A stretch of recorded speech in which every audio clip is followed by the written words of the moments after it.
Hi everybody, and welcome back to the Family Law Week on the Brace Law channel.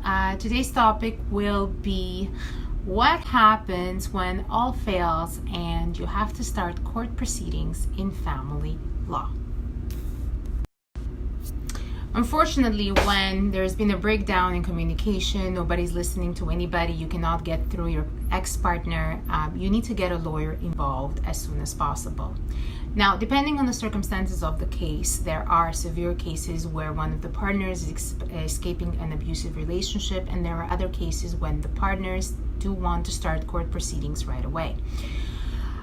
It is very important that when you walk into the office and you start telling us our story, you do not leave anything out. It is important for us so that we understand what we need to put into the application. Especially when children are involved, we need to be very detailed in terms of custody and access, as well as what it is that we're looking from the court. Sometimes you need support, whether it is spousal support or, more importantly, child support. It is important that when you tell your relationship story, you are as honest and truthful as you possibly can be.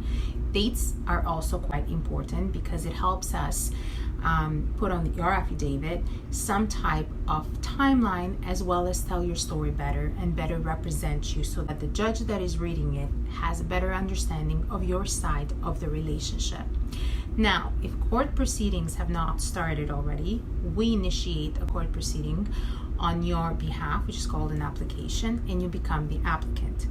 If a court proceeding has started, you have set number of days, which is about 20 days, or you can ask for an extension of 10 more days, and we will respond to the application and you become the respondent in the matter.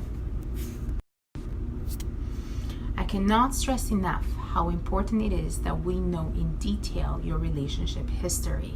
And I tell all of my clients this when they walk into my office. The reason as to why is because I want to better represent you in front of a judge. Remember then, whether it is you starting or initiating an application or responding to an application, a judge is not asking you question. A judge is reading the affidavit and is trying to understand your perspective, especially if we're asking for certain things like child access, child support, primary residence, spousal support, and the division of the property. It is very important that we know in detail, and with dates included, the relationship history. One other thing that becomes extremely important is the separation date. And that is something that you need to be really consistent about. When the relationship ends, now there have been cases where the partners have disputed the separation date, and we had to provide proof to actually show when the separation did occur.